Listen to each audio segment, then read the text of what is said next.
વેરાવળ સમસ્ત ખારવા સમાજના ઝુંડ ભવાની માતાજીનો આવતીકાલથી પ્રારંભ।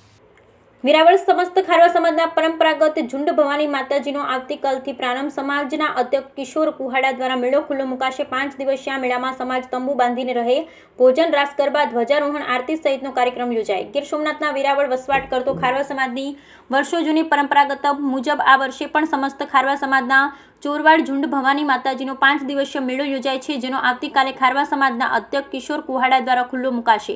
આ મેળામાં આખો ખારવો સમાજ ઉમટી પડે છે। અહીં તંબુ બાંધી પરિવાર સાથે રહે છે, જમવાનું પણ સાથે લઈને આવે છે। ખારવા સમાજના પટેલ જીતુભાઈ કુહાડા દ્વારા કશુંબો, ધ્વજારોહણ, પૂજા અર્ચના, રાસ ગરબા, ડીજે લાઇટ, સાફ સફાઈ સહિતની તમામ સુવિધાઓ પૂરી પાડવામાં આવે છે, જેના માટે ખારવા સમાજના અગ્રણી છેલ્લા 15 દિવસથી કામે લાગી જાય છે। જય સોમનાથ। હું વેરાવળ સમસ્ત ખારવા સમાજનો પટેલ છું।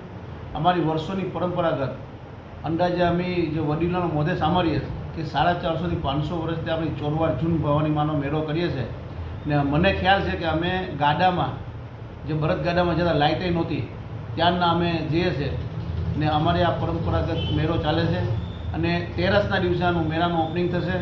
અમારા અખિલ ગુજરાત માછીમાર મહામંડળના અધ્યક્ષ અને ખારવા સમાજના અધ્યક્ષ કિશોરભાઈ કુહાડાના હાથે અને મેળાનું 13ના દિવસે પ્રારંભ થશે અને મેળો આ મેળો છે એ ખારવા સમાજની પરંપરાગત ચાલે છે અને આ મેળા 5 થી 6 દી ચાલશે અને આ વર્ષે 2 અમાસ છે તો મને એવું લાગે છે કે 7 દિવસ મેળો ચાલશે આ ને માતા ભવાનીના સાનિધ્યમાં આખા ખારવા સમાજ ઉલ્લાસથી ને રાસ ગરબાથી આ ઉત્સવ મનાવે છે અને માતાજીની કૃપા અમારા પર રહી છે।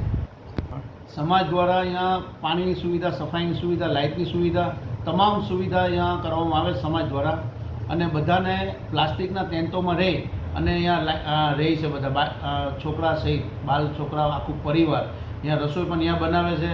આ વર્ષોની પરંપરા છે ને જાણે જુઓ ને કે માછીમારો 5 દિનનો એન્જોય કરતા હોય ને એવું।